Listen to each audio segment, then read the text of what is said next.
Welcome back to Reaction Bomb. I'm going to give a shout out to my bomb squad. Today is Monday, so we're doing another Breaking Broken News.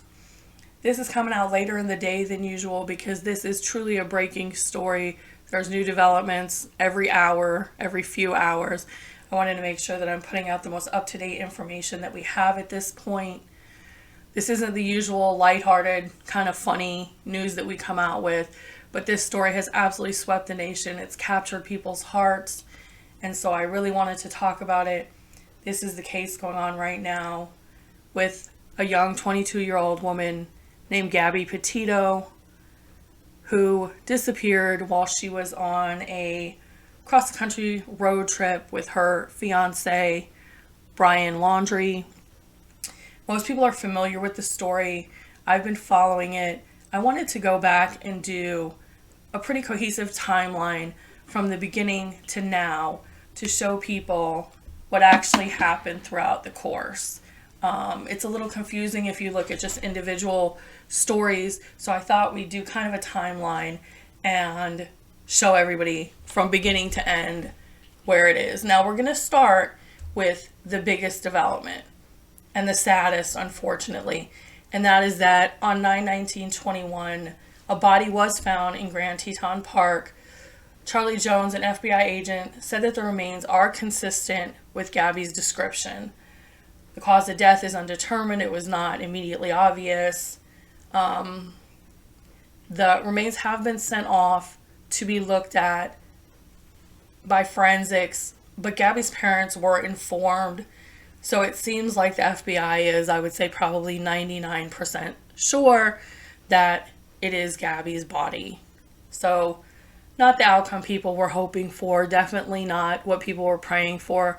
Very, very sad, horrible outcome that this 22-year-old lady, has been found deceased. Now let's rewind and go back to the beginning and see how this all started and how it ended up the way it has. On 7/2, Gabby and Bryan start their cross-country vlog adventure in Blue Point, New York. She has quit her regular 9-to-5 job. She's decided she wants to be a vlogger. She's going to go cross-country and visit these parks and other attractions and vlog about it. He goes with her.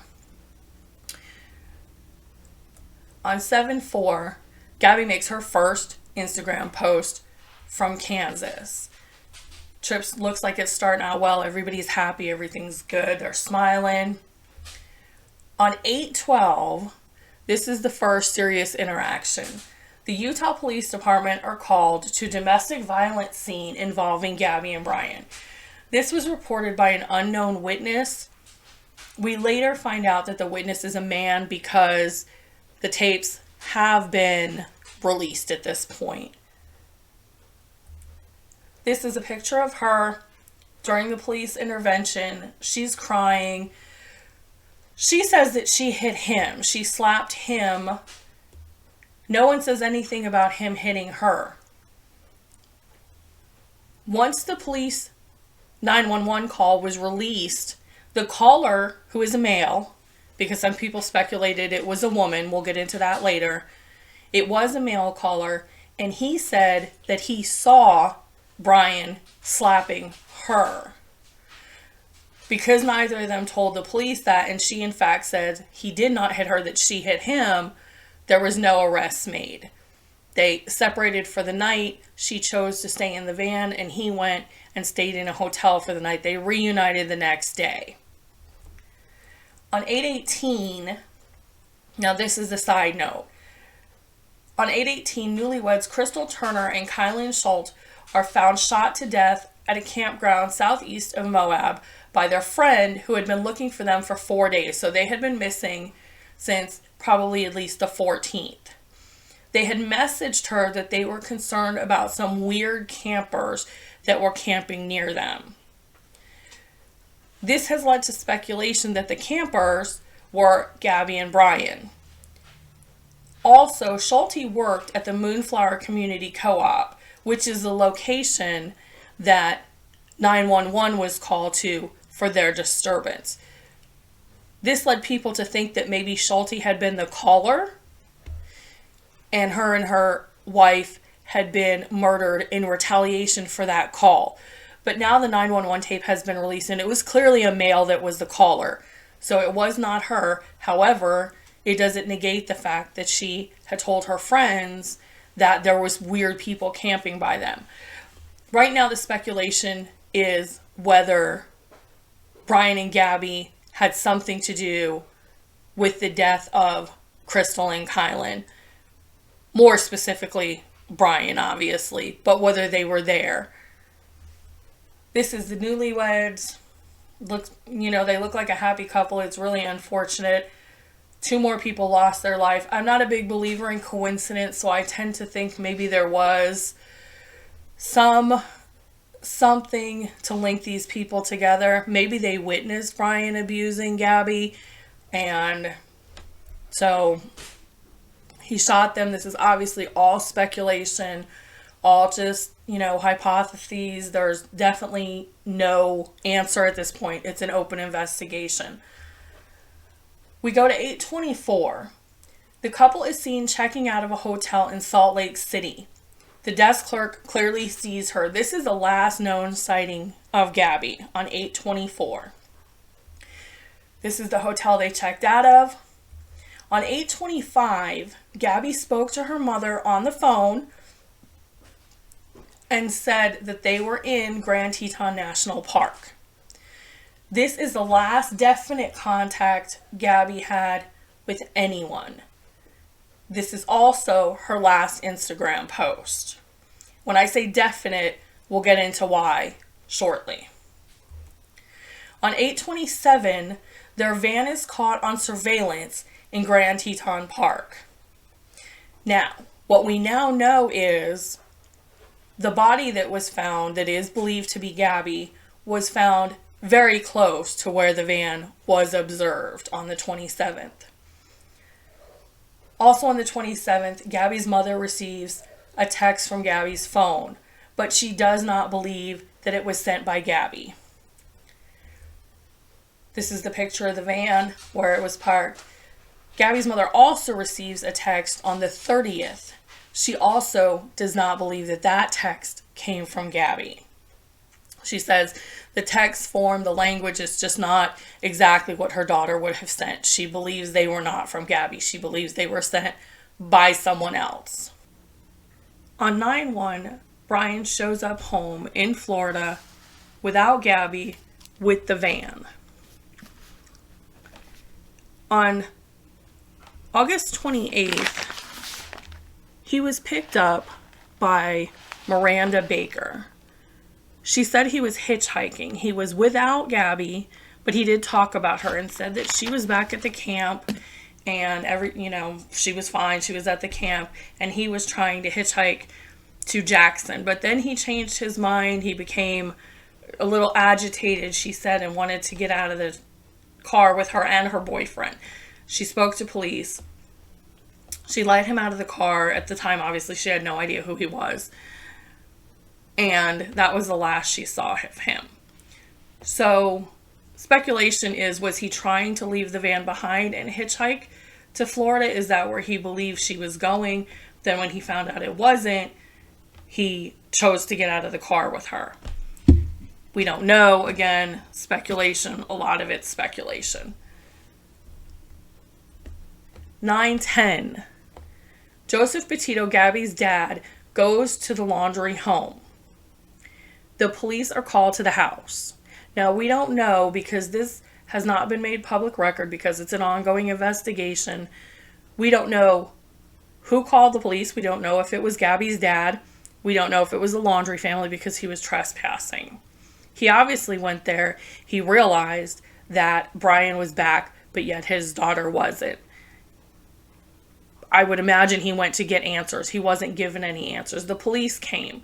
Again, the report as of right now is sealed. All it admits is that the police were called there. It doesn't say why. It doesn't say what the altercation was, what the outcome was. It doesn't say any of that.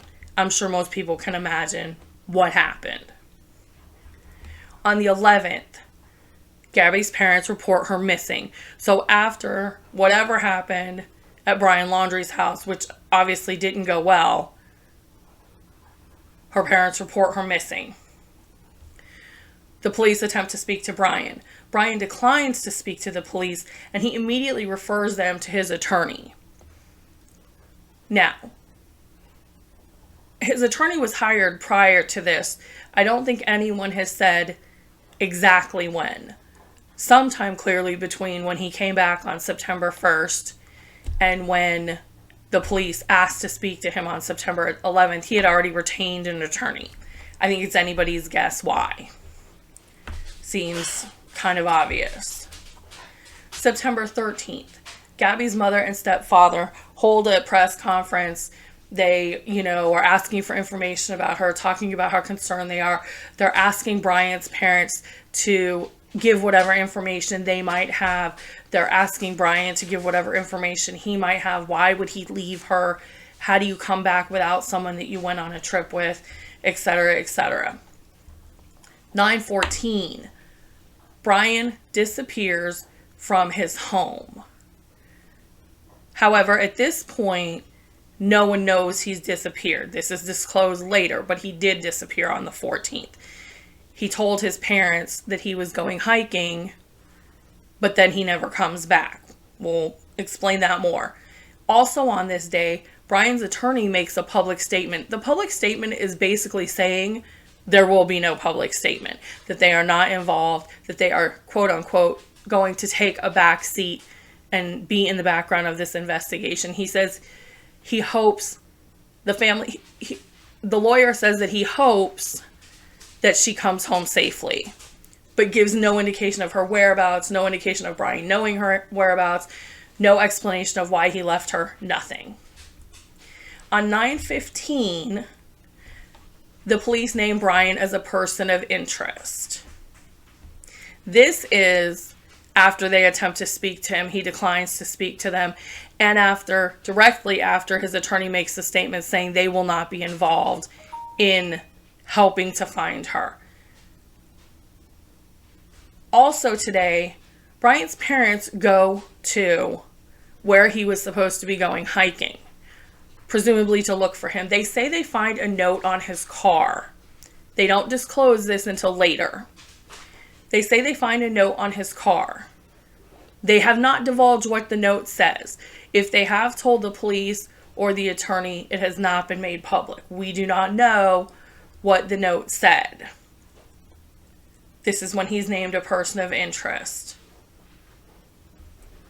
On 9/16, the attorney for Gabby's family reads an open letter to Bryan's parents, again asking for them to help, for them to give information, for them to come forward, for them to, in essence, do the right thing if they know where their daughter is, if they know what Bryan's involvement is, etc., etc. On this day, the protesters start gathering outside Bryan's house, talking about, bring Gabby home, where's Gabby, etc. Eventually, they're dispersed by the police, but they do gather in front of the Laundrie house. This is also the same day Bryan's parents go back again to the park where Bryan is supposed to have gone hiking. They go back today, where yesterday they had went and gotten the note off his car. They go back today and retrieve the car.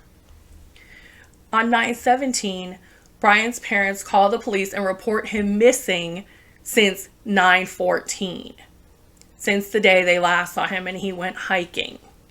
They finally call the police. Now they're saying he's a missing person too, it would make it very interesting to know what that note said.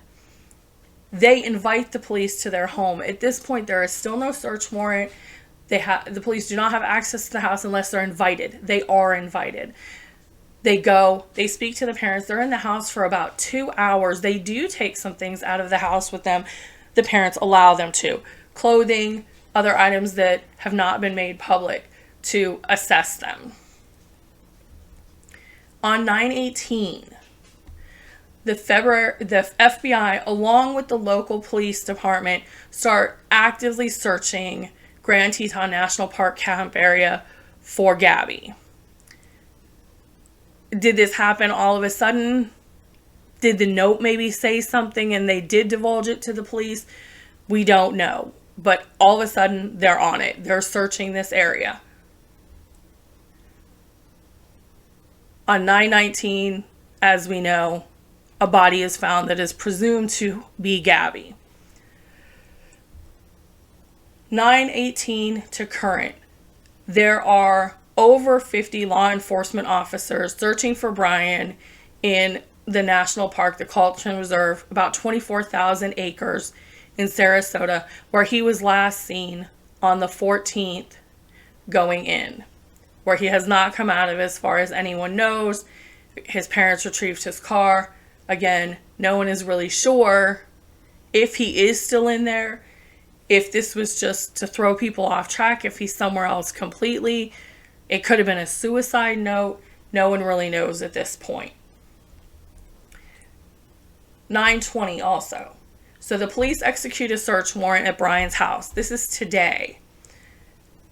The police go, search the house. His parents are brought out of the house for them to search it. They do take things undisclosed from the house. One of the police officers refers to the house as a crime scene, which seems strange to me. I'm not sure if he just misspoke or if that was his attempt to get people to leave the area of the house. Not people that lived at the house, but again, protesters and people that were just at the house holding kind of a rally for Gabby. Today is also the day that the police released the 911 tape. That's how we know that the caller was a man. So it definitely was not the couple that, God rest their soul, was murdered. Bryan's family's attorney today also stated that he will hold a press conference tomorrow, the 21st, Tuesday, and he doesn't really say what he's going to go over in the press conference. I think it'll be interesting to see what he has to say, and if this press conference is any better than the last one, if he sheds any light on the actual situation, on the now crime that has occurred, whether his client is guilty of the crime or not. There has been a crime. And clearly, at the very least, Bryan knows more about the crime than he's saying, because he's not saying anything. I think at the end of the day, this is where we started and this is where we need to finish. A 22-year-old young lady with a whole life in front of her, dreams, ambitions, goals, aspirations, is deceased. Again, the police would not have called her parents if they were not absolutely 99% sure that this was her. So I feel safe in saying that she has been discovered deceased at the park. I hope justice is served. If Bryan did kill her, if he did kill those other people, I hope he's found quickly, and I hope justice is served. It's a tragedy. It's such a horrible case. She's a lovely young woman. It's not surprising at all that this has captured so many people's interest, not only in America, but it is becoming somewhat of an international case also. People have just been captured by this lovely young woman who was missing and now is pretty clearly deceased. Again, just a tragedy, and I just hope that justice is served, because it needs to be. Thank you guys for joining me. I really appreciate you guys coming along on this journey. I'm sorry today's, news wasn't as lighthearted as usual. Sometimes, we have to address some serious issues also. Not most of the time, that's not my goal, but sometimes we have to do it. Thank you guys so much for being here with me. There are some links below for merchandise. There's links below if you want to support the channel. If you haven't already, please like this video. It definitely helps my algorithms. Please subscribe. We'll be here for more videos. Some serious news like this, mostly definitely more lighthearted and happy-go-lucky stories. The news story I did last week was about the guy that got duct taped to his airplane seat because he couldn't act right. So until we see you guys again, thank you so much, and bombs away.